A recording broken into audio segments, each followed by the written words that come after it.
Masechet Yoma Daf Pegimel, on va commencer par la deuxième ligne. Hole ma'achilin oto alpi beki'in. On a appris dans la Mishnah le din de Pikuach Nefesh, de sauver une vie. La Torah nous dit que la vie, elle est supérieure aux mitzvot. Rien ne vaut la vie. Et par conséquent, lorsqu'on a le choix entre accomplir la mitzvah ou laisser mourir une personne, alors il vaut mieux transgresser la mitzvah pour lui sauver la vie. Exemple, si cette personne accomplit la mitzvah de jeûner à Kippour, et ça va lui coûter la vie, c'est-à-dire il va mourir à cause de ce jeûne, alors la Torah dit non. Il faut lui donner à manger à ce monsieur pour ne pas qu'il meure à cause de la mitzvah de jeûner. C'est le din de Pikuach Nefesh, d'Ohekol HaTorah Kula, Hutz Migimel Averot, à l'exception de 3 Averot qu'on n'a pas le droit de transgresser, même au péril de sa vie. C'est quoi les 3 exceptions? Avodah Zara, Gilui Arayot, Ushfichut Damim. L'idolâtrie, l'inceste et le meurtre, l'adultère. À ce propos, la Mishnah nous a dit que comment doit-on procéder si il y a un malade qui est en danger? Alors on appelle le baki. Baki, la personne qui est compétente. Dans notre langage à nous, ça s'appelle un médecin. On appelle le médecin, on lui dit, dis-nous, est-ce qu'il faut lui donner à manger, oui ou non? Alors la Mishnah nous a dit, Hole ma'achilimoto alpi beki'in. Un malade, on peut lui donner à manger en fonction de la prescription médicale. Ve'im en sham beki'in. Et s'il n'y a pas de docteur sur place pour évaluer la situation, ma'achilin oto alpi atzmo ad sheyomar dai. On lui donne à manger pendant Kippour en fonction de sa demande. S'il dit, Rabotai, si vous ne me donnez pas à manger, je me sens partir, ça veut dire qu'il va mourir, alors on lui donne à manger jusqu'à ce qu'il nous dise, ça y est, c'est bon, je sens que je peux tenir. Et là, on s'arrête. Ça, c'est la Mishnah.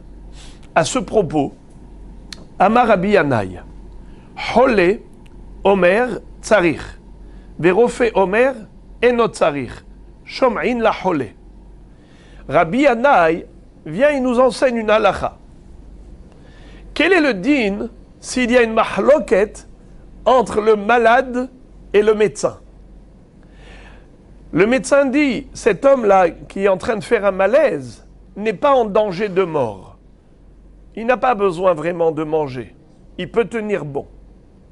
Le malade dit, moi je me sens partir si vous ne me donnez pas à manger. Qui faut-il écouter? Le médecin ou le malade? Rabbi Yannai nous enseigne, il faut écouter le médecin. Pardon, il faut écouter le malade. Hazak, vous êtes là. Il faut écouter le malade. Maïtama, pour quelle raison? Lev yodeya marat nafsho. Il y a un passouk dans Michelet qui dit, le cœur connaît sa douleur, sa maladie. C'est-à-dire qu'il n'y a pas plus à même que la personne elle-même pour pouvoir estimer, évaluer concrètement sa situation médicale. Même si le médecin a fait 15 ans d'études, mais le malade, qui n'a fait aucune étude, c'est lui qui ressent la douleur et c'est lui qui peut savoir si c'est supportable ce jeûne pour lui ou pas. Donc on donnera raison au malade. La Gemara dit pshita, mais c'est évident. Pourquoi la Gemara pose cette question pshita? C'est évident qu'il faille écouter le malade. Cette question de pshita, en fait, c'est parce que nous avons une règle. Quelle règle? Safek nefashot lehakel. Plus tard, on le verra, ce principe que quand on a un doute, est-ce qu'un homme va mourir ou pas, alors on a un doute, 50-50. Il faut transgresser le issour de la Torah pour lui sauver la vie, même si ce n'est qu'un safek, même si ce n'est pas sûr qu'il va mourir. Peut-être qu'il ne va pas mourir. Mais à partir du moment où on a un doute, eh bien, on transgresse le issour de la Torah. Donc maintenant, c'est normal que Rabbi Anaï, qu'est-ce qu'il nous dit? On lui donne à manger. Mais c'est normal parce que d'un côté, tu as le malade, de l'autre côté, tu as le médecin. Il y en a un qui dit il faut manger, l'autre il dit il ne faut pas manger. Ça fait 50-50, c'est un safek. Safek nefashot, les hakel. Donc c'est tout à fait normal qu'il faille lui donner à manger. Pshita, c'est quoi le chidouche? Maoud etema rofe kaim letfe, kamash marlan. Le chidouche est le suivant. C'est qu'on aurait pu croire que ce n'est pas du 50-50. On aurait pu croire que le médecin est beaucoup plus compétent que le malade, car le médecin a fait des études, il a de l'expérience. Et si lui te dit qu'il n'a pas besoin de manger, alors il faut peut-être écouter le médecin, parce que le médecin, il sait ce qu'il dit. Le malade, il ne sait pas ce qu'il dit. Eh bien, on te dit non. Lev yodea amarat nafsho, et tu dois prendre en considération la demande du malade afin de lui sauver la vie, car son opinion, elle compte pour nous tout autant que le médecin. Maintenant l'inverse. Rofe omer tsarir, vechole omer eno tsarir, shom'im la rofe, maitama, tunba ou denakitla. Maintenant, ce qui est très intéressant, c'est le cas contraire. Lorsque le médecin dit, cet homme a besoin de manger, et le malade te dit, écoutez, moi je peux jeûner, c'est pas parce que j'ai fait un petit malaise que je suis en danger de mort. Je me sens tout à fait la force de jeûner Kippour. Eh bien, figurez-vous qu'il faut écouter le médecin. Le médecin dit, il faut qu'il mange, il est en danger de mort. Et lui dit, pas du tout, c'est n'importe quoi ce qu'il dit le médecin. Je ne suis pas en danger de mort. Qui on doit écouter, dans ce cas, le médecin. Et on lui donne à manger. Maintenant, il y a une mahloket entre Rashi et Rambam. Est-ce qu'on peut lui donner à manger ou bien est-ce qu'on l'oblige à manger? D'après Rashi,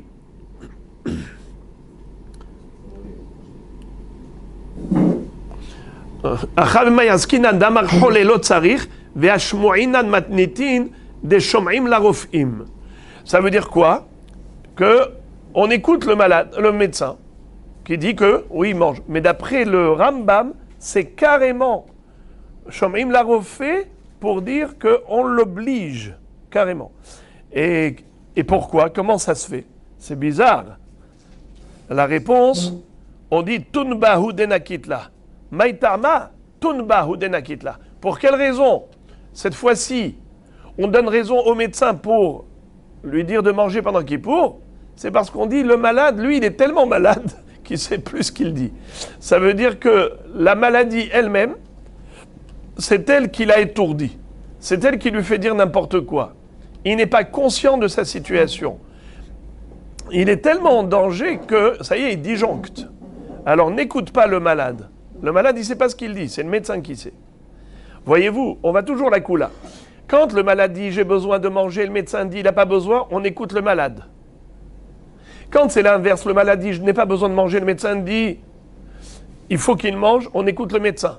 Bekitsour, à chaque fois, c'est la koula. Ça fait que nefashot le hakel. Tnan, après ce double hidouche de Rabbi Anaï, la Gemara pose une couchia à partir de notre Mishnah. Tnan, on a appris dans notre Mishnah, Hole machilim oto alpi beki'in. Qu'est-ce qu'on a vu dans la Mishnah? Qu'un malade, on peut lui donner à manger pendant Kippour, selon la prescription médicale. S'il y a deux médecins qui disent qu'il faut qu'il mange, alors on lui donne à manger. Ça veut dire quoi, beki'im? Au pluriel. Nachon. Alpi beki'in, in, alpi atzmo, lo. Ça veut dire que quoi? Premièrement, le premier hidouche de Rabbi Anaï paraît faux. Rabbi Anaï, c'est un émora, il ne peut pas contredire la Mishnah. Lui, qu'est-ce qu'il nous dit, Rabbi Anaï, s'il y a une mahloquette entre les médecins et le malade? Il a dit halacha qu'est malade. Mais la Mishnah dit halacha qu'est médecin. Ça veut dire que dans la Mishnah, il est écrit Machilimoto, alpi bekiim. On lui donne à manger, alpi bekiim. Seulement, s'il n'y a pas de médecin, hein, alors à ce moment-là, qu'est-ce que tu dis? Machilimoto, alpi atzmo. Mais quand il y a des médecins, Machilimoto, alpi bekiim, et a priori, qu'est-ce qu'elle veut dire la Mishnah? La Mishnah veut nous dire que même dans le cas où le malade dit « j'ai besoin de manger », et les médecins disent « il n'a pas besoin de manger », on donne raison à qui? Aux médecins. C'est les bekiim, c'est eux qui vont fixer. Alors, comment Rabbi Yanaï, tu as pu dire que c'est le malade qui l'emporte? Première question. Deuxièmement, alpi beki in, alpi baki hadlo. Deuxièmement, on voit ici de la Mishnah que c'est d'Afka deux médecins au pluriel. C'est eux qui peuvent trancher dans cette question à Kippour. Si les médecins, deux médecins, disent qu'il doit manger, alors on lui donne à manger. Beki'in, on n'a pas dit alpi baki, on a dit alpi beki'im. Alors comment ça se fait-il que Rabbi Yanaï ait dit alpi baki? Je répète, Rofé Omer Tsarir, Vechole Omer Eno Tsarir, Shom'im la Rofé. Le malade dit, je n'ai pas besoin de manger. Le médecin dit, il faut qu'il mange. Qu'est-ce que dit Rabbi Yanaï? On écoute le médecin. Comment le médecin au singulier? Mais la Mishnah a dit les médecins au pluriel. Machilimoto alpi bekiim. Donc il y a ici deux questions pour réfuter les deux hidushim de Rabbi Yanaï. Réponse. Acha b'may askinan de amar lo tzarich na. Qu'est-ce que ça veut dire? La Mishnah, de quoi elle parle? D'un homme qui dit « je n'ai pas besoin ». C'est pour cela qu'on a besoin de deux rof'im. Mais quand le malade lui-même dit qu'il a besoin de manger, alors, même s'il n'y a qu'un seul médecin, même si le médecin dit qu'il n'a pas besoin, on ne l'écoute pas. C'est-à-dire que, pourquoi est-ce qu'on avait besoin de deux médecins? Parce que, lui, il disait je n'ai pas besoin de manger. Donc je répète, quand on a dit dans la Mishnah qu'il fallait deux alpi beki'in, c'est parce que le malade disait je n'ai pas besoin. Il contredisait les médecins. C'est pour cela qu'il en faut deux. La Gemara dit ah non, ma pitom velisfule alpi baki. Mais Rabbi Yanaï lui-même a dit dans son deuxième hidouche, que s'il y a une mahloquette entre le malade et le médecin, le malade dit « je n'ai pas besoin », le médecin dit « il a besoin », on écoute le médecin. Alors pourquoi la Mishnah a dit qu'il faut deux médecins? Ta réponse, elle n'est pas bonne. La Gemara dit « la tzricha deika harina bahade de amar lo tsarir ».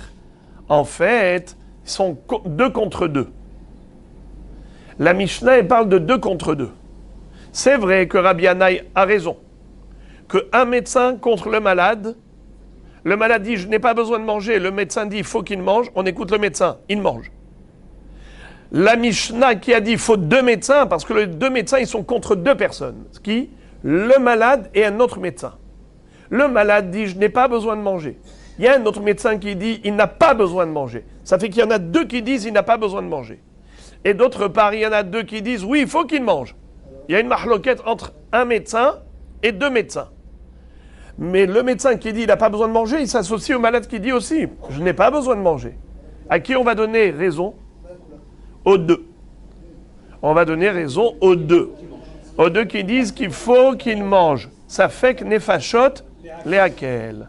Alors la Gemara dit « ok, machilimoto alpi beki'in », c'est ça ce que tu m'as dit, que dans ce cas, on doit lui donner à manger, parce que c'est deux contre deux, pshita, ça fait que nefashotu, mais ça fait que nefashot, et à quel? Cette question revient sur le tapis, comme on l'avait déjà vu précédemment, à savoir que quand on a un safek nefashot, les à quel? C'est la règle, que nous verrons plus tard d'où on déduit cette règle, mais c'est une règle qui est conçue et qui fait l'unanimité. Quand on a un safek est-ce que la personne va mourir ou pas? Qu'est-ce qu'il faut faire? Il faut transgresser la mitzvah pour le faire vivre, même si ce n'est pas sûr qu'il va mourir. Il suffit qu'il y ait un safek pour dire les hakel, on est cool, on transgresse la mitzvah pour qu'il vive, même si ce n'est pas sûr qu'il va mourir. On a juste un safek. Alors là, c'est le cas. On a 2 contre 2. Le malade et un médecin contre 2 médecins. Alors 2 contre 2. Pourquoi est-ce que la Mishnah avait besoin de me dire Ma'achilimoto alpi beki'in? Mais c'est de toute évidence. Réponse. La tsericha de katre acharine bahade de amre lotzarir. Alors la Gemara va pousser plus loin le bouchon. Et elle va dire il y avait 2 médecins plus le malade qui disaient non, il n'a pas besoin. Et il y a 2 médecins qui disent oui. Alors maintenant, le hidouche c'est quoi? Ve'afal gav de amarav safrat rekemea umea kitre hanemile le'inyan aedut aval le'inyan umdana batardeot azlinan. Ouh là là, yofi. Qu'est-ce que ça veut dire? Nous avons une règle. En général, par rapport au témoignage, la Torah nous a dit Al-pi shnaim edim yakum davar. Sur la base de la déposition de 2 témoins, on peut trancher dans un jugement. Dès qu'il y a 2 témoins qui arrivent, alors on va d'après les témoins. Quel est le din s'il y a 2 contre 2? 2 secondes. Quel est le din si on a 2 témoins contre 2? Il y a 2 témoins qui disent blanc, et après arrivent 2 autres témoins et disent noir. Ils contredisent, vous êtes des menteurs. Ok? Qu'est-ce qu'on fait? Ça s'appelle match nul. Ça s'appelle Aedut Mukheshet, 2 contre 2, Nigma. Maintenant, quel est le din si on a 2 contre 3? Il y a 3 Edim qui disent blanc, il y a 2 Edim qui disent noir. On suit qui?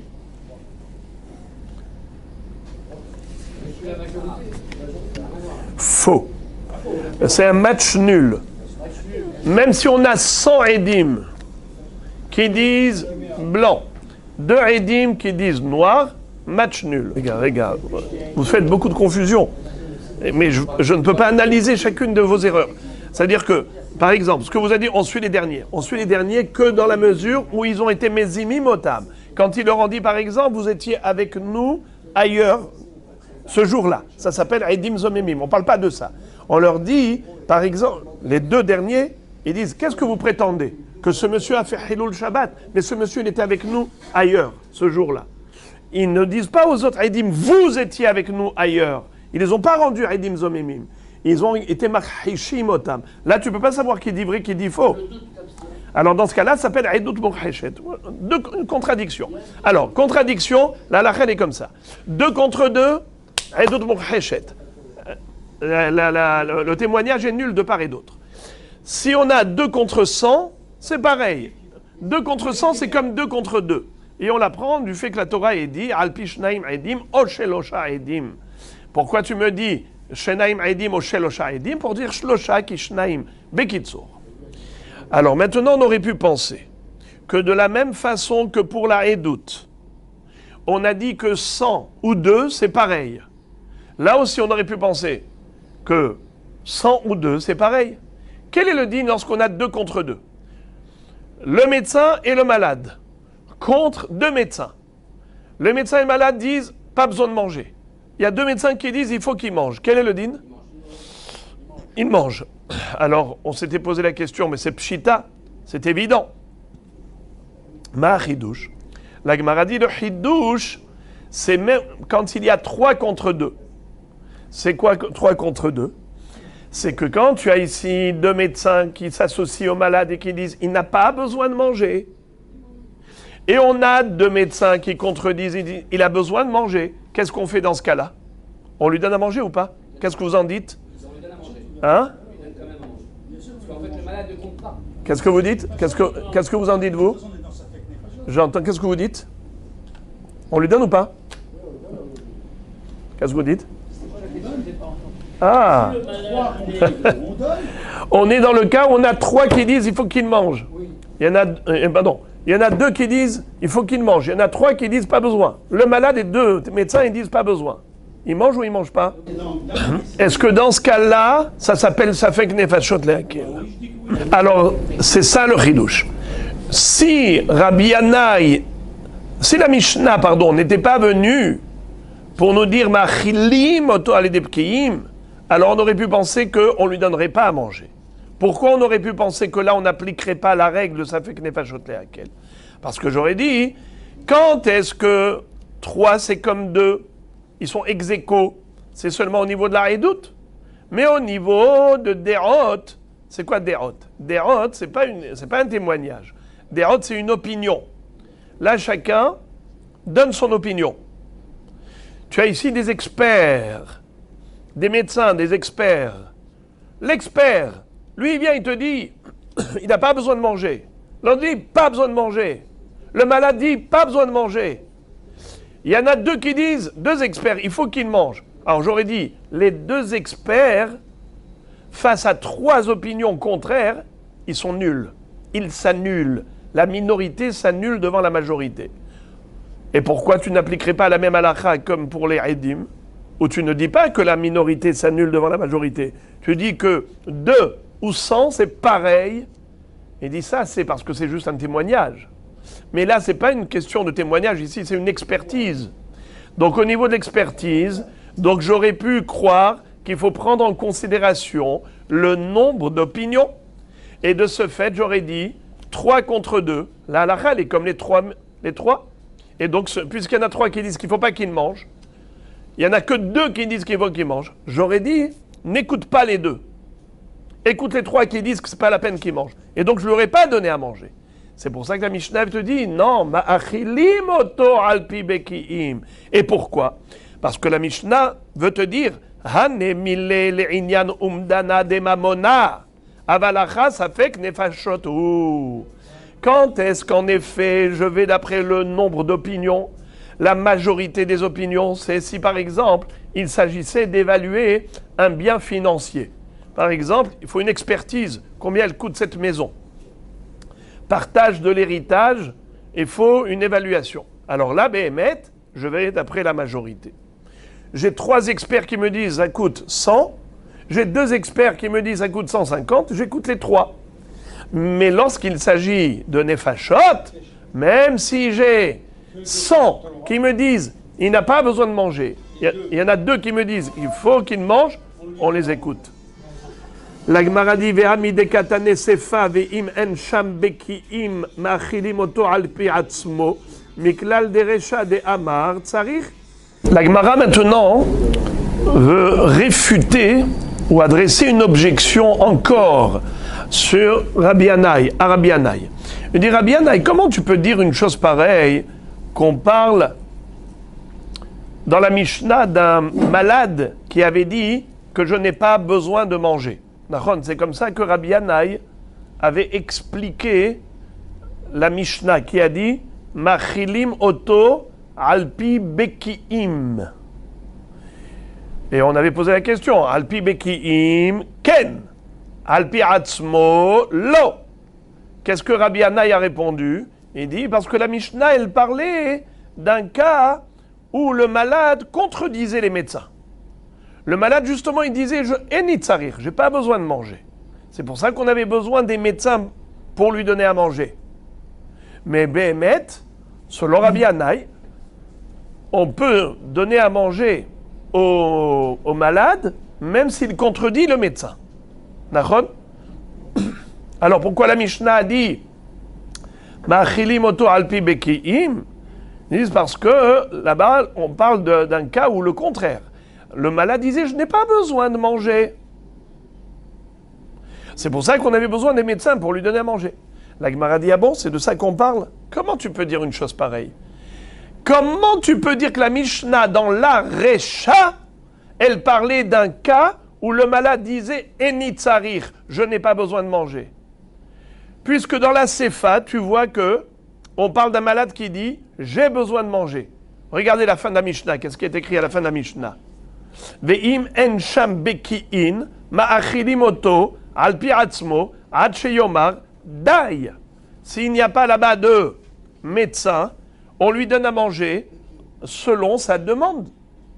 Ça veut dire que la Mishnah elle-même, dans la Sefa, te dit que s'il n'y a pas d'expert, il n'y a pas de médecin, on lui donnera à manger selon sa demande. Sous-entendu, c'est qu'on parle de ça. Dans la Récha, on parle d'un cas où le malade dit « j'ai besoin ». Et on lui donne à manger en fonction des médecins, qui disent « oui, donnez-lui ». Dans la Sefa, on parle d'un cas où il n'y a pas de médecin présent. Et il dit « j'ai besoin de manger ». Et on lui donne à manger en fonction de sa demande.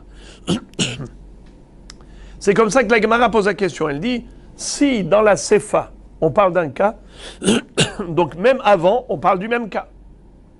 Il n'est pas logique de dire qu'on parle de cas différents ou de cas contraires. Seulement Tosfot pose une question, ils disent « mais c'est quoi ça ?» Au début, on parle d'un malade qui réclame à manger, dans la Récha. Dans la Sefa, on parle d'un malade qui réclame à manger. Alors pourquoi dans la Récha, tu dis « tu lui donnes à manger, non pas en fonction de sa demande, mais en fonction de la prescription médicale ?» Et dans la Sefa, tu dis, il n'y a pas de médecin, donne-lui à manger en fonction de sa demande. Mais c'est quoi ça? Mais de toute façon, tu peux lui donner à manger. Qui est médecin ou pas médecin? Tu me dis que sa demande à lui est importante. Alors, qu'est-ce que cette Mishnah? Elle n'a pas de sens.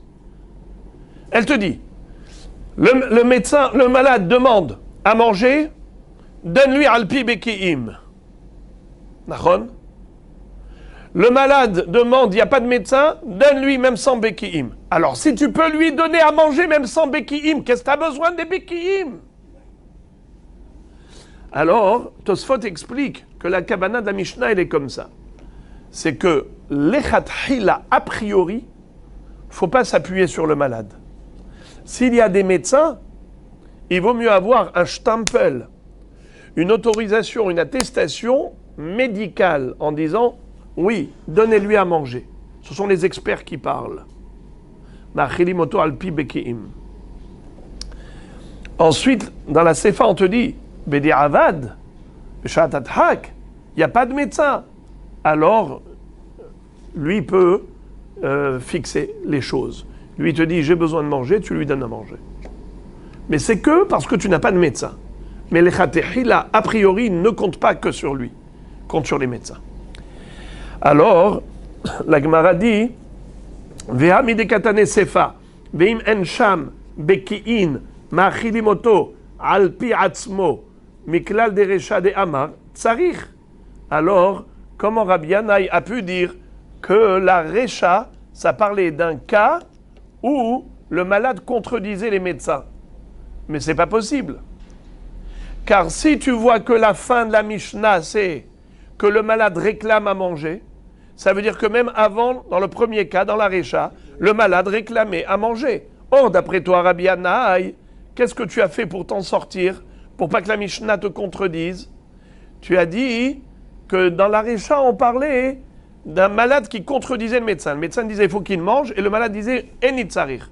Ce n'est pas vrai. Car de la Sefa de la Mishnah, tu comprends que même la Récha de la Mishnah parlait d'un malade qui réclamait à manger, qui disait Ani tsarir. Alors comment, Rabbi Yanaï, tu peux t'en sortir comme ça? Comment tu peux t'en sortir comme ça? Ce que tu dis, ça contredit la Mishnah. Alors, Rabbi Yanaï, voilà comment il va tirer l'épingle du jeu.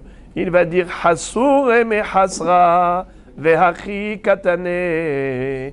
Dans cette Mishnah, il manque une phrase et il faut rajouter une parenthèse. Et c'est comme ça qu'on va arranger la structure de la Mishnah pour pas contredire Rabbi Yanaï. Voilà. Bamé devarim amurim. Quand est-ce qu'on dit qu'on ne lui donne à manger que par rapport à la prescription médicale? C'est lorsque le malade dit je n'ai pas besoin de manger. Alors là je dis, s'il y a deux médecins qui disent qu'il faut qu'il mange, on lui donne à manger. Aval Amar Tsarir Ani. Mais s'il a dit, Rabotai, j'ai faim, je veux manger, sinon je vais partir.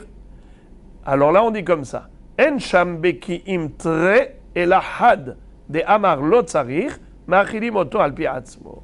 S'il n'y a pas là-bas de beki'im, et là, Rabbi Yannai, regardez la déduction qu'il fait. Comme s'il avait écrit 2 beki'im. S'il n'y a pas au moins 2 beki'im pour le contredire, il n'y en a qu'un seul qui le contredit, alors tu écoutes le malade. Machilim oto al pi atzmo. Ça veut dire que d'après Rabbi Yannai, si on a 2 contre 1, on a 2 médecins qui disent il n'a pas besoin de manger. Et le malade dit j'ai besoin de manger. Eh bien, d'après Rabbi Yannai, il ne mangera pas. On donnera raison au médecin. Maintenant, Mor Baravashi n'est pas d'accord avec Rabbi Yannai. Mor Baravashi Amar, Kol echad Amar tzarichani, afilu ikam mea de amre lo tzarich, ledide shamainan. Sheneemar lev yodea marat nafsho. Mor Baravashi dit, même si tu as 100 médecins, une centaine de médecins qui disent, ce monsieur, c'est de la comédie. Il n'a pas besoin de manger. Il est en train de jouer sa comédie, hein, il va mourir. Ah, pitom! Nous, on a de l'expérience. On a des connaissances médicales. Ce monsieur n'a aucun problème. Il peut jeûner sans problème. Et le malade dit, si vous ne me donnez pas à manger, je pars. Ça y est, je me sens partir. Eh bien, Mor Baravashi dit on lui donne. Et la halakha dans le Shulchan Aruch, elle a été tranchée comme qui? Comme Mor Baravashi. Pas comme Rabbi Yannai. Parce que Rabbi Yannai dit, 2 médecins disent, il n'a pas besoin de manger. Et le malade dit, j'ai besoin. Non, d'après Rabbi Yannai, non. On ne lui donne pas. Quand est-ce qu'on lui donne? Que si c'est 1 contre 1. 1 contre 1. Là, Rabbi Yannai dit, le malade réclame, le médecin dit non, là j'écoute le médecin, parce que c'est 1 contre 1. Mais si j'avais 2 médecins qui disaient qu'il n'a pas besoin de manger, et le malade dit j'ai besoin, on écoute les médecins. Mais Mor Baravashi dit, quand le malade réclame à manger, eh bien il faut lui donner, même s'il y a une centaine de médecins qui disent qu'il n'a pas besoin. La Gemara pose une question, comment Mor Baravashi peut dire une chose pareille? Pourtant, il est écrit dans la Mishnah, Im en sham beki'im, machilim oto al pi atzmo, tama deleka beki'im, haika beki'in, lo. Qu'est-ce que ça veut dire?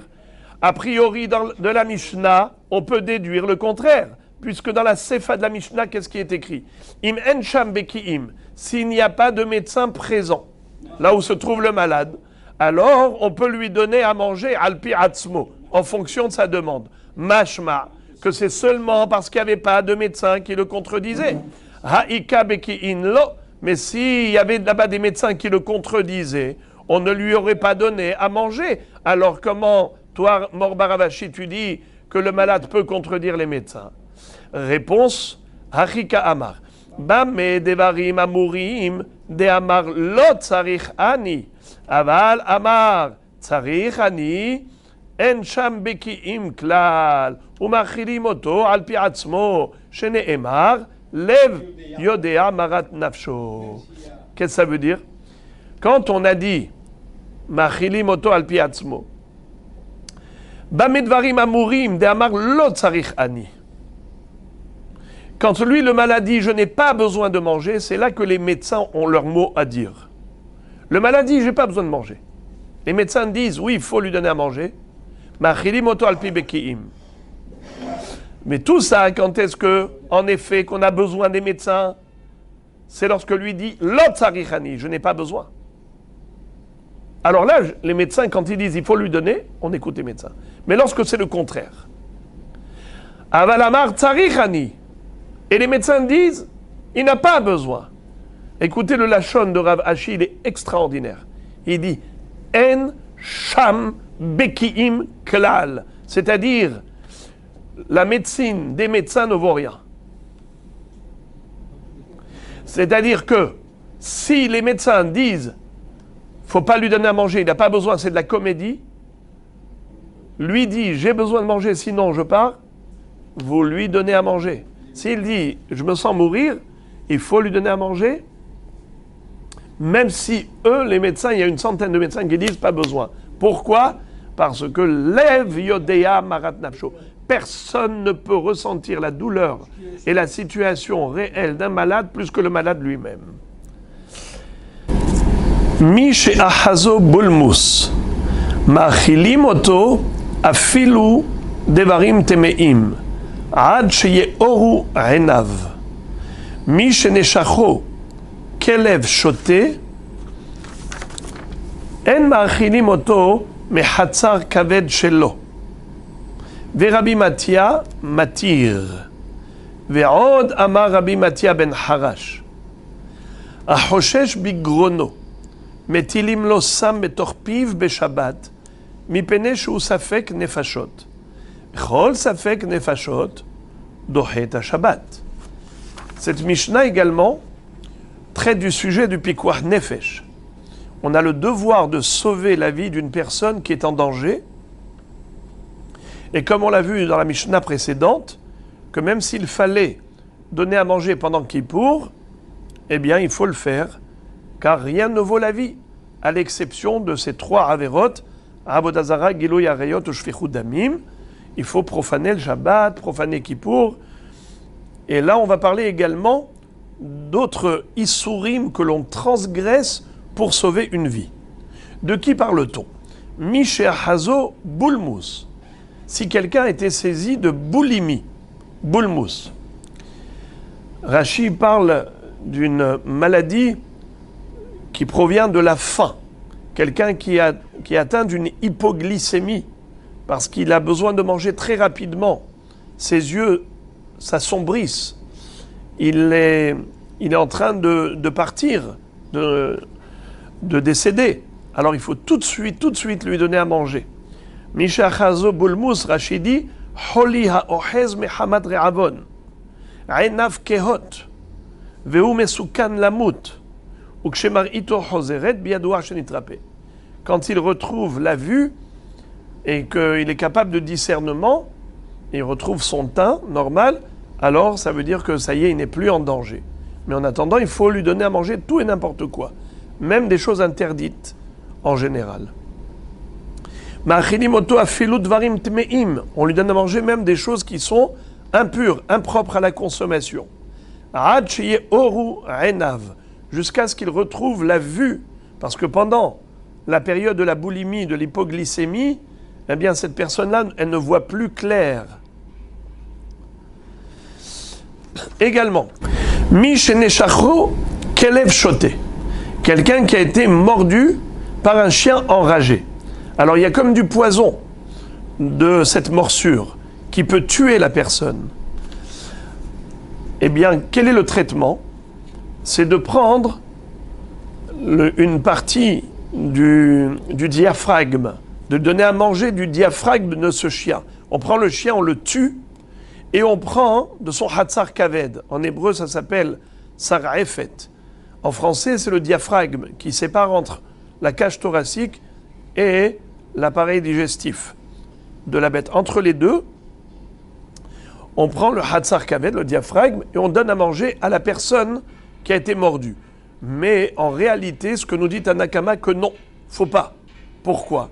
Car d'après Tanakama, ce remède n'est pas évident, n'est pas sûr, n'est pas certain. Misheneshacho kelev shote en ma'achilinoto me hatzar kaved shelo. Faut pas lui donner à manger de ce hatzar kaved. Ça, c'est une recette de grand-mère, mais qui n'est pas du tout évidente. Ce n'est pas sûr que ça va le guérir, le soigner. Alors, pourquoi tu vas faire un issour de manger du chien pour quelque chose qui n'est pas du tout certain? Rabbi Matia ben Harash matir, mais Rabbi Matia ben Harash, il autorise, et Rashi de dire qu'il autorise, étant donné qu'il conçoit que c'est un remède certain. C'est un vrai traitement médical. Et par conséquent, on a le droit de donner à manger à quelqu'un qui a été mordu par un chien enragé de la chair de ce chien, du diaphragme. Encore un enseignement de Rabbi Matia ben Harash.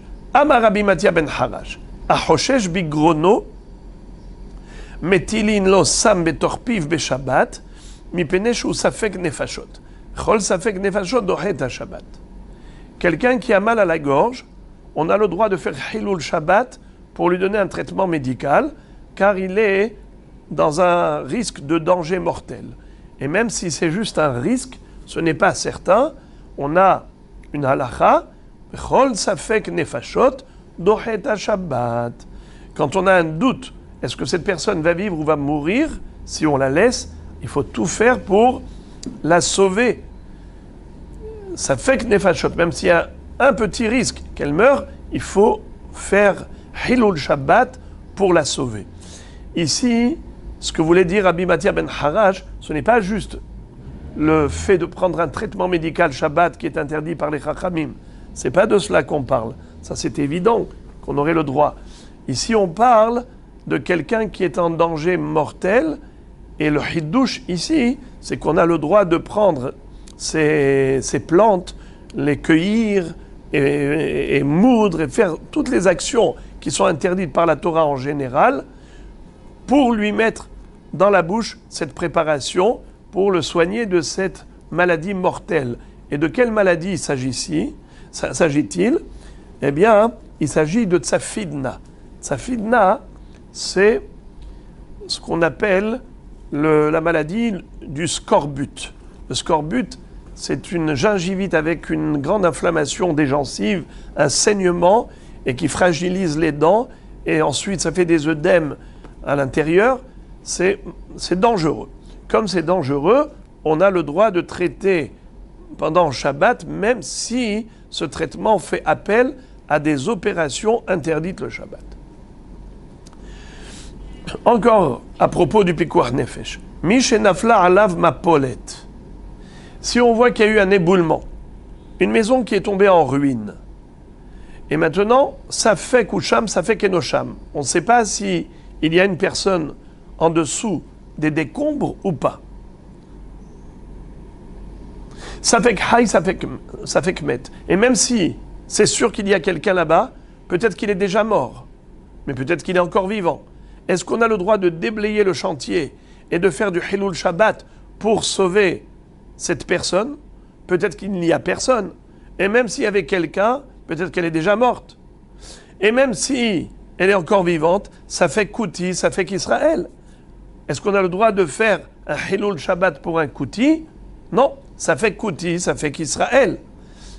Et malgré tout ces sfekot, mefakehin alav et agal. On a le droit de déblayer le gal. On a le droit de déblayer pendant Shabbat, et même si ça fait appel à Hilul Shabbat, puisque ça fait nefashot lehakel. Metza'uhu hay mefakhin ve'imet yanihu. Maintenant, quel est le din? Si on a déblayé, on est arrivé au corps et on voit que maintenant, cette personne est là. Alors ça dépend. Si elle est déjà morte, ça ne sert à rien de continuer de déblayer. Mais si elle est encore vivante, il faut aller jusqu'au bout du déblayage pour lui permettre cette chance de survivre. Début de la Gemara. Tanu Rabanan, la Gemara nous cite une baraïta. Quelqu'un qui était atteint d'une boulimie, d'une hypoglycémie, comment sait-on que cette personne a retrouvé sa vue, c'est-à-dire qu'elle n'est plus troublée par la sensation de faim boulimique? À partir du moment où il est capable de distinguer entre le bien et le mal. Qu'est-ce que ça veut dire? Amar Abaye ou Betama. Abaye dit que c'est une question de goût. Est-ce que cet homme-là est capable de discernement, de savoir qu'est-ce qui est bon, qu'est-ce qui est mauvais? S'il est capable de distinguer entre un aliment qui est bon et un aliment qui est mauvais, ça veut dire que ça y est, il a retrouvé sa santé. Tanu Rabanan. Mi she'achazo bulmus ma'achilim oto hakal. Et maintenant, la Braïta va nous enseigner un principe fondamental. Lorsqu'on est confronté à une situation de Pikuach Nefesh, de toutes les façons, il faut transgresser un issour de la Torah, en donnant à cet homme à manger un aliment interdit, un aliment qui est généralement interdit. Mais on a plusieurs catégories d'aliments. Ils sont tous interdits. lequel on va choisir? Eh bien, on va choisir le issour le plus léger. Si on a différents degrés dans les interdits, on prendra le issour le plus léger. Par exemple, tevel ou nevela. Machilimoto nevela. Si on a devant nous des fruits qui sont tevel, dans le sens où on n'a pas prélevé les fruits, on n'a pas prélevé la terouma et le maaser. Les fruits qui poussent en Eretz Israël sont soumis à la mitzvah de prélèvement. Tant qu'on n'a pas prélevé la terouma et le maaser, il y a un issour grave de manger ces fruits. Ça s'appelle tevel, tovlo, tevel. Et d'autre part, on a de la viande de nevela, une charogne, une bête qui n'a pas été abattue rituellement. Qu'est-ce qu'il faut choisir? Nevela. Car le tevel est frappé d'une sanction grave de mitabi des shamaim. Donc c'est un interdit très grave. Tandis que nevela est passible de quelle sanction? Juste malkout, 39 coups, la flagellation. Entre le Issour Nevela et Issour Tevel, c'est sûr que Issour Tevel c'est plus grave, parce que Hayav Mitabi des Shamaim. Alors, on lui donnera à manger de la Nevela plutôt que du Tevel. Tevel ou Shvi'it. Shvi'it. Si on a des fruits qui sont Tevel, des fruits qui sont de la Shemitah, après le Zman du Bi'ur, après le moment où on n'avait plus le droit de manger ces fruits-là, lequel Issour il faut choisir? Le plus léger. Issour Shevi'it, qui est un Issour assez, plutôt que le Issour lave de Tevel. Maintenant, si on a le choix entre deux, Tevel ou Trouma, j'ai des fruits qui sont Terouma. Un homme qui n'est pas Kohen, un Zar, c'est très grave s'il mange de la Terouma. Il est Hayav, Mitabi de Shamaim. Tevel, c'est très grave. Hayav mitabi des shamaim. Alors maintenant, on a deux issourim dont les deux sont frappés de la même sanction. Mitabi des shamaim, une mort céleste. Lequel issour faut-il choisir? Nous, on aurait dit, eh bien, c'est pareil, l'un ou l'autre, puisque les deux, c'est le même niveau de gravité a priori. Eh bien, on va voir que non. Tanaehi, c'est une mahloket entre les Tanaim. De Tanya, machilim ototevel, ve'en machilim ototeruma. Ben tema omer, teruma velo tevel. D'après Tanakama, il vaut mieux lui donner à manger du tevel plutôt que de la teruma. D'après Ben Tema, mieux vaut lui donner à manger de la teruma plutôt que du tevel. Dans quel cas ils sont en mahloket et quelle est la raison de chacun?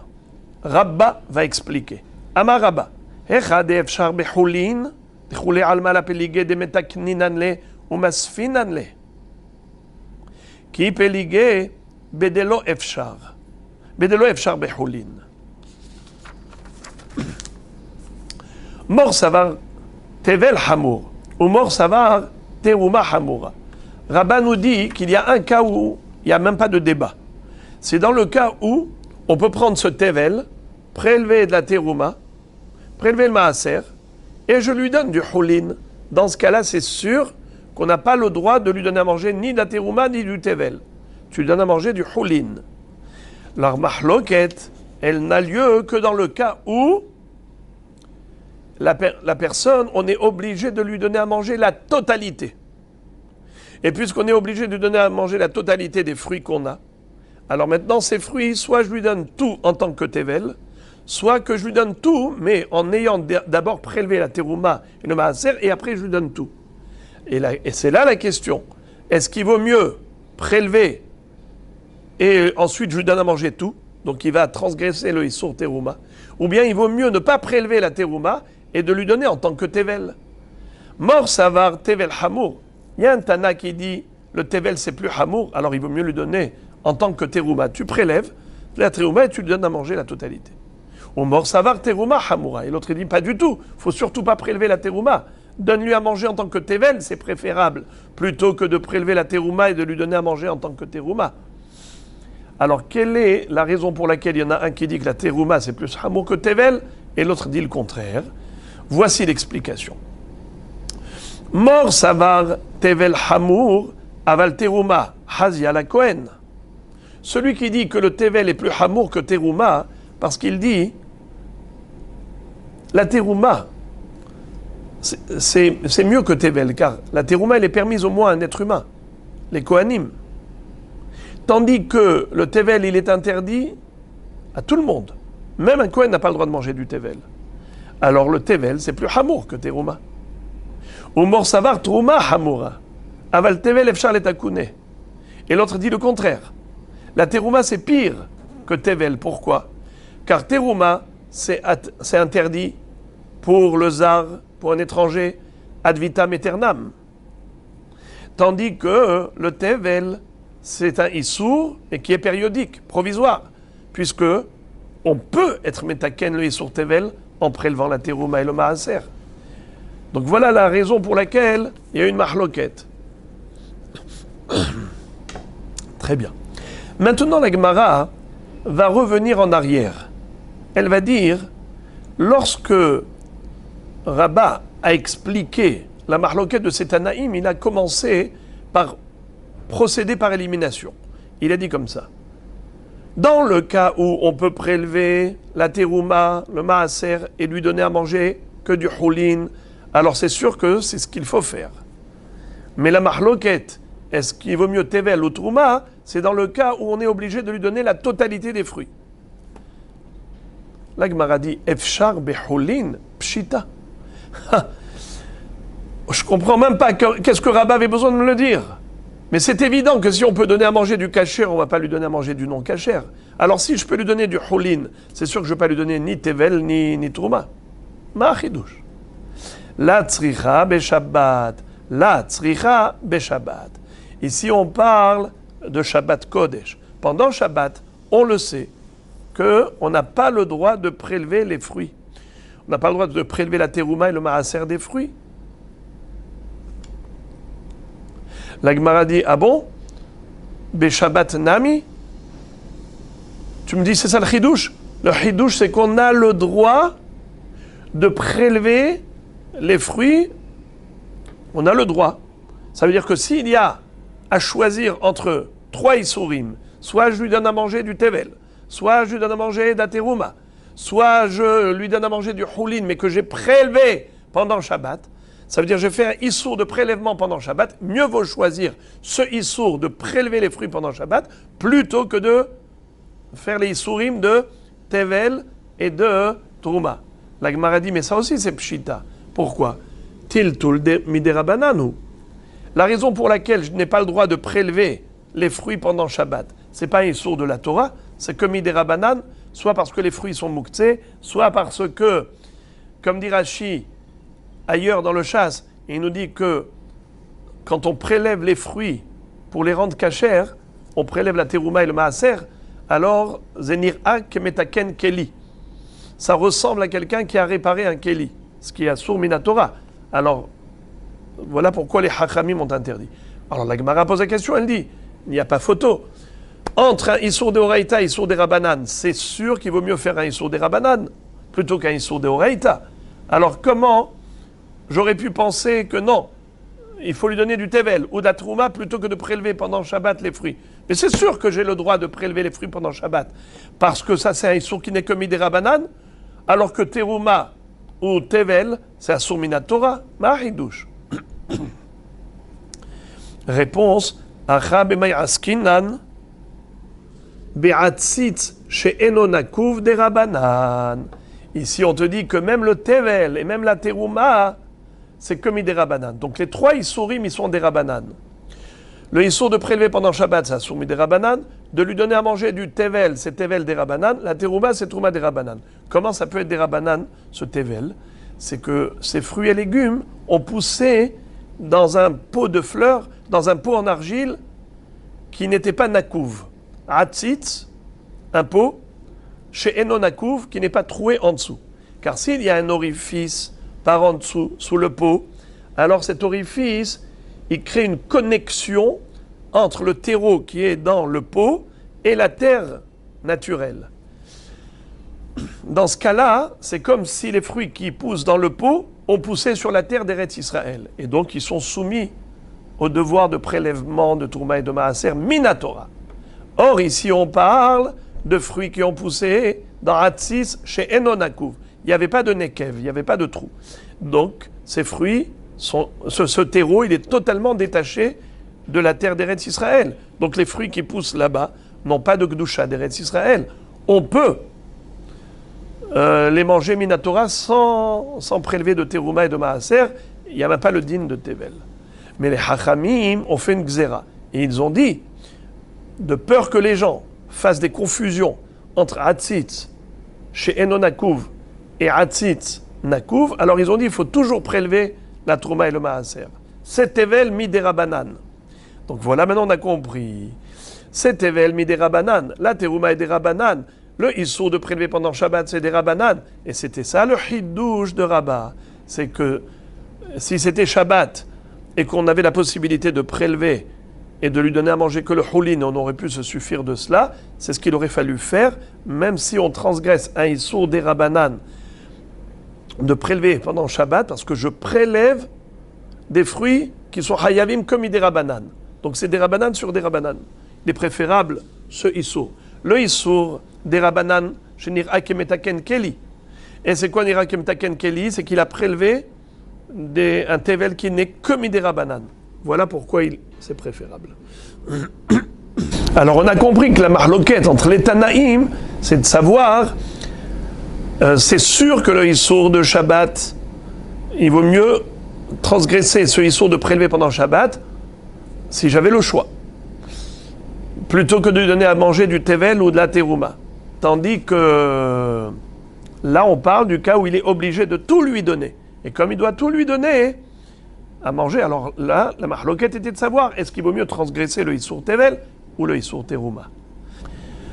La Gemara maintenant veut nous dire que ce que Rabbah nous a enseigné, à savoir, qu'il est préférable de prélever pendant Shabbat plutôt que de lui donner à manger de la terouma ou du tevel. Même si la terouma et le tevel ne sont que midera banan.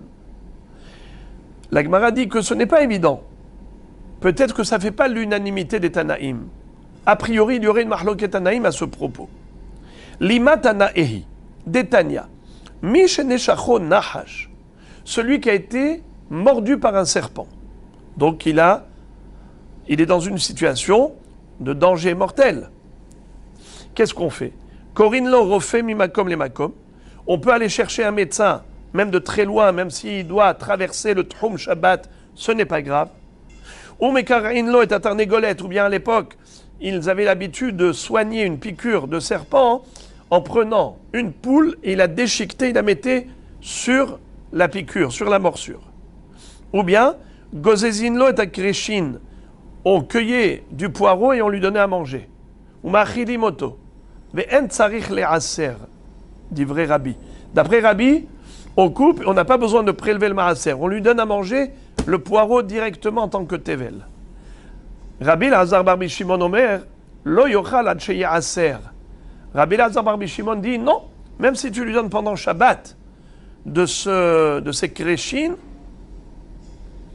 il faut d'abord prélever le maaser, puisque ce sont des poireaux qui ont poussé en Israël.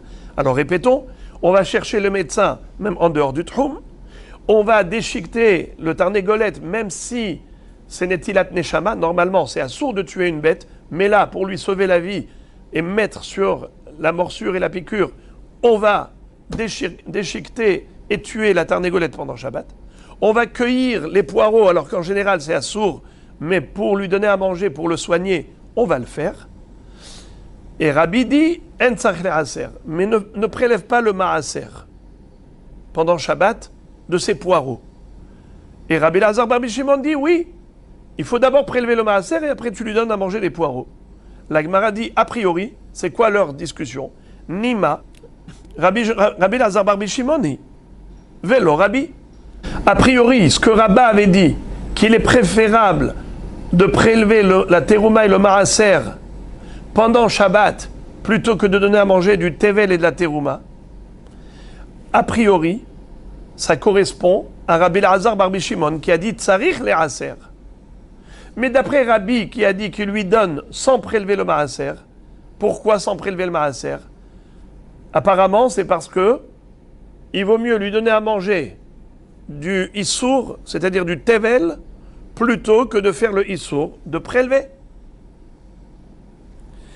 La Gemara dit non, c'est pas possible. Afilotema Rabbi, Adkan Lokama Rabbi Atam Elalienyan Maaser Yarak, des Rabanan.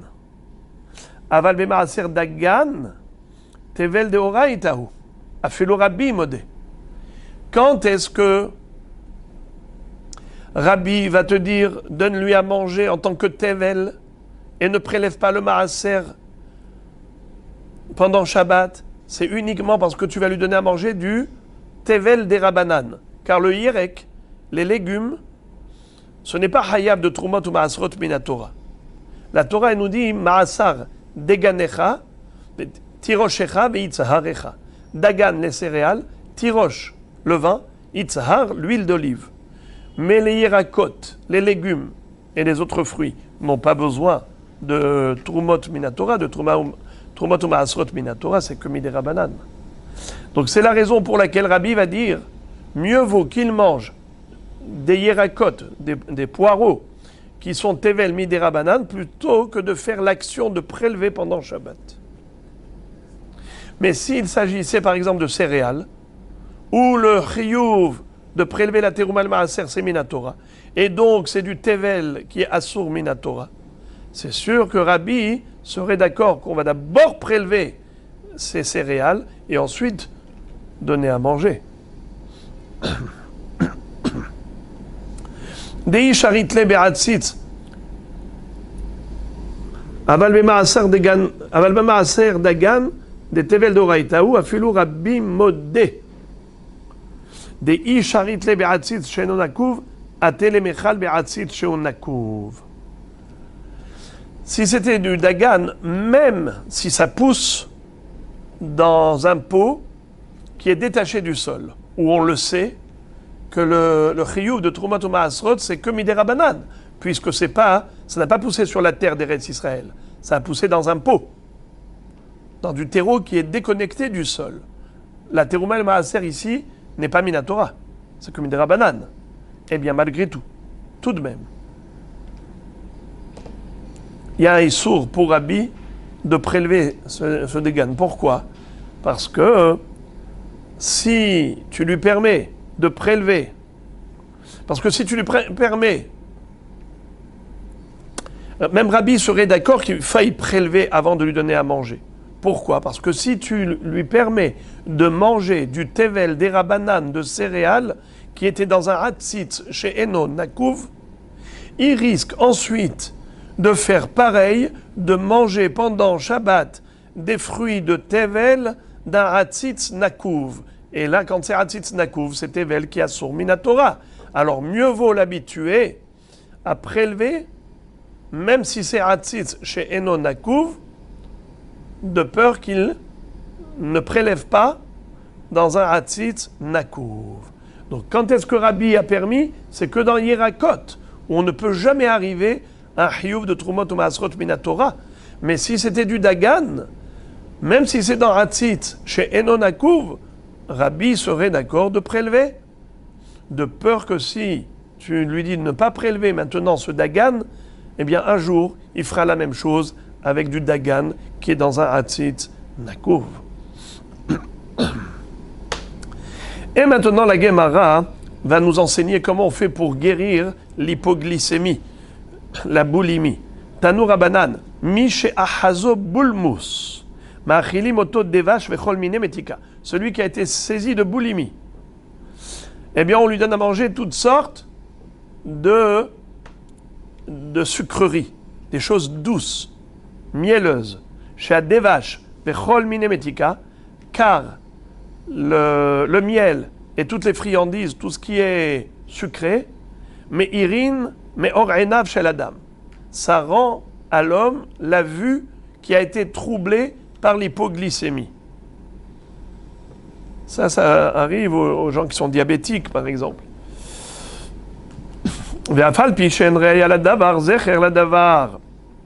Bien qu'on n'ait pas de preuves tranchantes, on a quand même une allusion dans le Sefer Shmuel, où il est écrit Re'una, ki oru enai, ki ta'amti me'ad devashazé. Regardez comment mes yeux se sont éclairés, car j'ai goûté à ce miel. De qui on parle? De Jonathan ben Shaoul. Lorsqu'il était en guerre contre les Philistins, il n'était pas au courant que son père, Shaoul Amelech, avait décrété que tout le monde jeûne ce jour de guerre, et il a mangé par ignorance, par inadvertance. La Gemara demande au Maï Afalpichen Reaya la Davar. D'où sait-on. Pardon, pourquoi est-ce qu'on ne dit pas que c'est une preuve tranchante? Réponse De Atam Lav Bulmus Ahazeh. Là-bas, on ne parle pas de quelqu'un qui était saisi de boulimie. Jonathan ben Shaoul n'était pas à ce moment-là dans un état d'hypoglycémie. Mais malgré tout, il était faible et ça l'a revigoré. Amar Abaye, lo shanuela le ahar achila, aval kodem achila, migrar garir. Quand est-ce qu'on dit que les sucreries, ça apaise? C'est seulement si c'est après manger. C'est-à-dire on lui donne à manger et on termine avec des sucreries. Aval kodem achila, migrar garir. Mais de lui donner du miel ou des sucreries avant, eh bien, au contraire, ça attise son appétit. Dirtiv, comme il est écrit dans un pasouk de Shmuel toujours, Vaim tseu ish mitzri basade. Ils ont trouvé dans le champ un homme égyptien. Vaikhu oto el David. Ils l'ont attrapé, ils l'ont amené devant David. Vaitenu lo lechem vayochal. On lui a donné du pain qu'il a mangé. Vayashkuhu maim. On l'a abreuvé d'eau. Vaitenu lo pelah devela. Ushnet simukim vayochal. On lui a donné un quartier de figues avec 2 raisins secs, avec 2 fruits secs. Vayochal. Vatashovruho elav, il a été réanimé. Kilo achal lechem velo shatamaim shlosha yamim ou shlosha lelot. C'était un homme qui était resté sans manger ni boire pendant 3 jours et 3 nuits. Donc nous voyons que d'abord, ils lui ont donné à manger et ensuite on lui a donné ce qui était doux, ce qui était sucré, et pas l'inverse. Encore un autre traitement médical pour la boulimie. Amar Rav Nachman Amar Shmuel mi she'achazo bulmus ma'achilimoto aliyah bidvash. Celui qui a été atteint d'hypoglycémie, on lui donne à manger de la graisse qui se trouve, la viande qui se trouve dans la queue, qui est très très grasse avec du miel. Cette viande très grasse avec du miel, ça va le remonter rapidement. Rabouna Bere de Rav Yoshua Amar Afsolet Nekia Bidvash. De la fleur de farine avec du miel, ça aussi, ça a son effet. Rav Papa Amar Afilu Kimha de Saare Bedivsha. Rav Papa dit pas seulement de la farine de blé, même de la farine d'orge avec du miel, ça aura un effet positif sur le boulimique. Amar Rabbi Yochanan. Rabbi Yochanan a dit par Mahata Hazani Bulmus, une fois, il avait été atteint d'hypoglycémie. Veratzti le Mizraha Shel Teena, il a couru à l'est du figuier et il a cueilli une figue. De là-bas, il a mangé. Vekiamti be'atzmi ha-chokhma tehaye be'aleha. Et je me suis appliqué moi-même le pasouk, la sagesse pourra sauver la vie du hacham. Quelqu'un qui est hacham, grâce à sa sagesse, il pourra se préserver sa vie. Comment ici? Détané Rav Yosef, arotzelitom ta'am teena ifne le mizraha. Celui qui veut vraiment goûter le bon goût de la figue, qu'il cueille une des figues qui pousse à l'est. Pourquoi? Parce que le soleil se lève à l'est, et comme le soleil se lève à l'est, il darde de ses rayons sur l'est du figuier pendant toute la matinée jusqu'à Hatzot. C'est-à-dire, meged, c'est ce qui est matok, ce qui est doux. Tevuot, de la récolte, shamesh. Umi meged, tevuot shamesh. Tu veux goûter de quelque chose de bon, eh bien prendre la tevoua qui a pris le soleil. Seulement on est étonné. Pourquoi est-ce qu'on ne dirait pas aussi des figues de l'ouest qui ont le soleil quand il est à l'ouest? Parce que depuis midi jusqu'au coucher du soleil, le soleil est à l'ouest. Alors, on aurait pu dire des figues de l'ouest comme de l'est. Pourquoi spécialement l'ouest? Le Rachach dit qu'étant donné qu'à l'ouest il y a toutes sortes de vents qui soufflent et qui empêchent l'effet positif du soleil. Et la Gemara maintenant va raconter une histoire à propos de cette maladie de boule-mousse. Rabbi Yehuda et Rabbi Yossi avu kazle be'orha. Rabbi Yehuda et Rabbi Yossi étaient ensemble en train de faire un voyage en commun. À Hazé boule-mousse, les Rabbi Yehuda. Rabbi Yehuda était atteint d'hypoglycémie. Kaphe roe achle le rifta. Alors ils ont croisé un berger. Rabbi Yehuda a arraché le sandwich du berger et il a mangé pour sauver sa propre vie. Évidemment, il lui payera plus tard. Amar les Rabbi Yossi qui partait à roe. Rabbi Yossi lui a fait une remarque désobligeante. Il lui a dit, tu as porté préjudice au berger. Kim à tous les matins lorsqu'ils sont arrivés en ville, à Hazé boule-mousse, les Rabbi Yossi. Cette fois-ci, celui qui était atteint d'hypoglycémie, c'était Rabbi Yossi. Ahderu belage vetsae.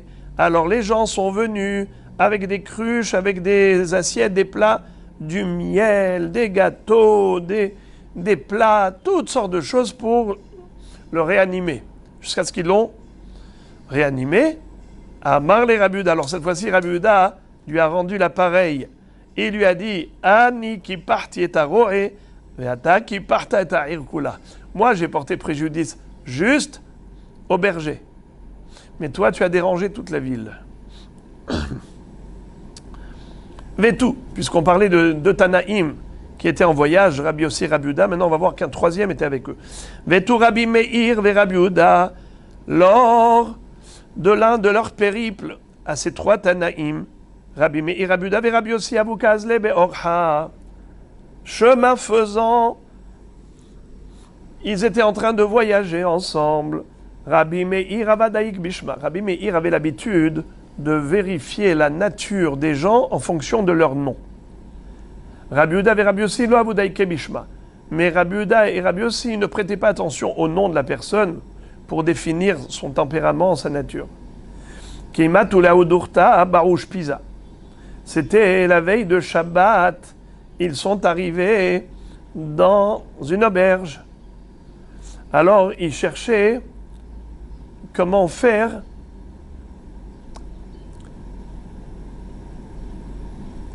pour garder leurs objets.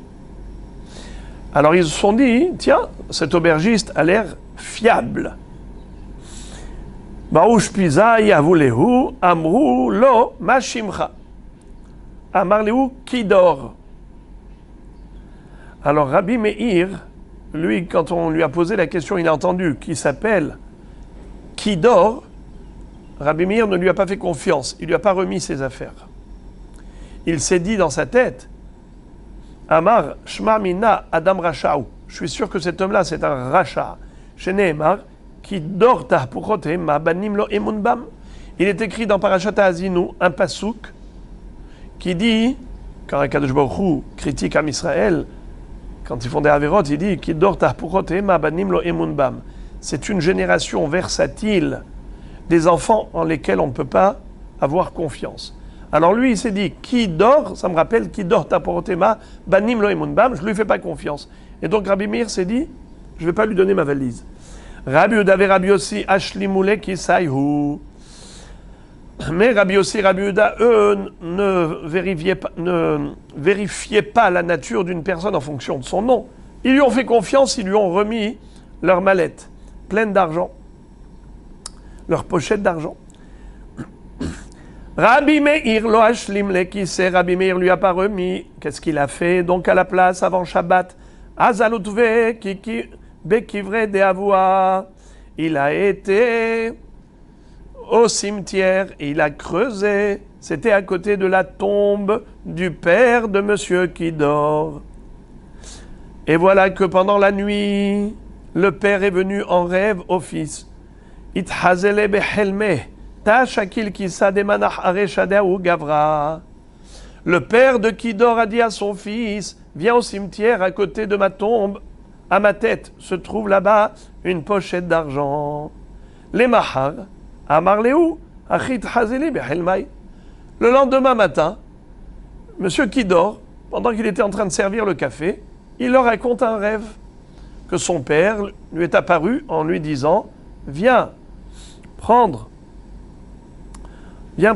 cet argent. » Amarle, Helma de Beshimche, Litbeuma Masha. Rabbi Meir a eu peur qu'il aille vraiment prendre cet argent. Il lui a dit, tu sais, les rêves du vendredi soir n'ont aucun sens. On mange beaucoup, on boit beaucoup, alors on a des hallucinations. Et ce n'est pas un vrai rêve.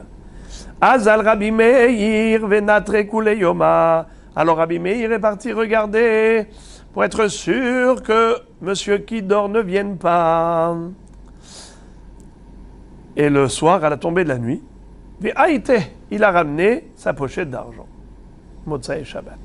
Les Maharam Roulo, Havlan Kissa, le lendemain, qu'est-ce qu'a fait Kidor? Qu'est-ce qu'on fait Rabbi Yossi Rabbi Uda? Ils ont dit à Kidor, rends-nous nos pochettes d'argent. Amar Lehu, Lo Hayu Dvarim Me'olam. Il leur a dit, mais de quoi vous parlez? Je ne comprends même pas de quoi vous parlez. Il a renié totalement l'histoire. Amar Lehu Rabbi Meir, Amaïlo Daikitu Bishma. Lorsqu'ils ont vu que Rabbi Meir a récupéré son argent grâce à la vérification des noms, il leur a dit, pourquoi vous ne faites pas comme moi?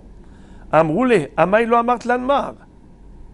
Il a dit, mais si toi tu connaissais le secret des noms, pourquoi tu ne nous as pas révélé? Tu aurais dû nous dire que c'est un rachat. Amarleu imar de amre ana hashasha ahzuke me amre. Je ne peux que soupçonner, mais je ne peux pas accuser et condamner par rapport au nom, car le libre arbitre existe. Mais je sais qu'il a une tendance. Qu'est-ce qu'ils ont fait? Regardez la chokhma des hachamim, comment ils vont récupérer leur argent. Meshachu ve'ailou le hanuta. Ils lui ont dit, Monsieur Kidor, avant de partir, on voudrait t'offrir un verre de whisky. Viens, ici au restaurant. Et là-bas, qu'est-ce qu'ils ont fait? Ils ont fait entrer au magasin. Et ils ont remarqué une chose. Hazout lafhe asefame. Ils ont vu que dans sa longue moustache étaient accrochées des lentilles. Ça veut dire quand il s'est lavé, il ne s'est pas lavé la bouche. Et donc il y avait encore une ou deux lentilles accrochées à sa barbe. Qu'est-ce qu'ils ont fait? Ils l'ont laissé partir. Après, ils ont été frappés à la porte de la maison de sa femme. Azlu, veyavu simana le devetu. Ils ont dit à son épouse, tu sais, ton mari nous a dit, allez-y voir ma femme, demandez-lui les pochettes d'argent que je lui ai remis avant Shabbat, et si elle ne vous croit pas, dites-lui qu'à midi, on a mangé des lentilles. Personne n'était là pour le savoir. Donc si vous lui dites, elle va vous croire. Donc voilà, il nous a dit de te dire que la preuve que c'est lui qui nous a envoyé pour que tu nous remettes l'argent, eh bien, c'est que vous avez mangé des lentilles à midi. Yavu simana les dvetu. Beshaklou, les kisayou veitu, elle leur a ramené tout de suite les deux pochettes d'argent. Azal ihu vekatle leitete. Lorsque le soir, elle lui a raconté ce qui s'était passé en journée, alors il était tellement furieux que dans sa furie, ni plus ni moins, il a pris un couteau dans la cuisine, il a assassiné son épouse. Hashem yatzilenu. Hainu detania maim rishonim echilu vesach hazir, maim aharonim hargu et hanefesh. C'est à partir de là qu'on a eu le proverbe qui disait que les eaux d'ablution des mains d'avant le repas ont causé la consommation de porc, de jambon, et les eaux d'ablution de main de la fin du repas, maim aharonim, ont causé la mort d'une personne. Qu'est-ce que ça veut dire? Ça veut dire que il y avait, la première histoire, c'est à l'époque où malheureusement les goïms tuaient ceux qui pratiquaient Torah et Mitzvot. Les Juifs étaient obligés de manger non kasher. Il y avait un restaurateur qui vendait de la viande, qui vendait des plats de viande, un restaurant. Et il voyait les gens qui entraient chez lui. Quand c'était des Juifs, il leur mettait dans leur plat de la viande cachère. Quand c'était des goïms, il leur mettait du non cachère. Maintenant, personne ne le savait. Mais comment lui pouvait savoir? Il voyait les Juifs, quand ils se lavaient les mains, avant le repas, ils comprenaient que c'était des Juifs. Et voilà qu'un jour, il y a quelqu'un qui est venu manger C'était un juif, mais il n'a pas fait Netilat Yadayim avant le repas. Le restaurateur était certain que c'est un goy. Et donc, il lui a donné à manger du jambon. Après le repas, quand il a discuté, il lui a dit « Mais je suis juif ». Il lui a dit « Espèce d'idiot, t'as pas fait Netilat Yadayim. À cause de ça, je t'ai donné à manger de la viande taref. » Deuxième histoire, c'est celle de Kidor. Kidor ne s'est pas lavé les mains et la bouche après le repas. S'il avait fait Maïm Aharonim, on n'aurait pas vu les lentilles dans sa barbe, dans sa moustache. Et de ce fait, il n'aurait pas tué sa femme. Donc, l'importance de Maïm Aharonim, l'importance de Maïm Rishonim. Et la Gemara conclut l'histoire en disant Ulbasof Havu Daike Bishma. Après, les Hachamim ont commencé, eux également, à faire attention au nom. Kimatula ou Beta des Shmeh Bala. Un jour, ils sont arrivés chez quelqu'un qui s'appelait Bala. Et donc, eux, ils avaient besoin d'un hébergement. L'Oraïlou les Gabé, n'ont pas voulu être hébergés chez lui. Amré, ils se sont dit Shmamina Racha'ou. Certainement, cet homme-là, c'est un homme qui est Racha. Racha dans le sens de Giloy Arayot, quelqu'un qui est dans la prostitution, la débauche. Dirtiv va Omar la Bala ni Ufim, comme dit le pasuk dans Yechezkel, à propos des relations incestueuses. La Bala. Bala kemo bel ahare belloti aitali edna. Belloti, comme Sarah Imenu a dit, quoi, après que j'ai vieilli, ahare belloti aitali edna, maintenant je vais redevenir jeune pour avoir des enfants. Donc le mot Bala belloti, la Bala ni Ufim. Klomar la Zekena beni Ufim. Zekena beni Ufim. Donc c'est comme ça que désormais il faisait attention de ne pas mettre les pieds n'importe où.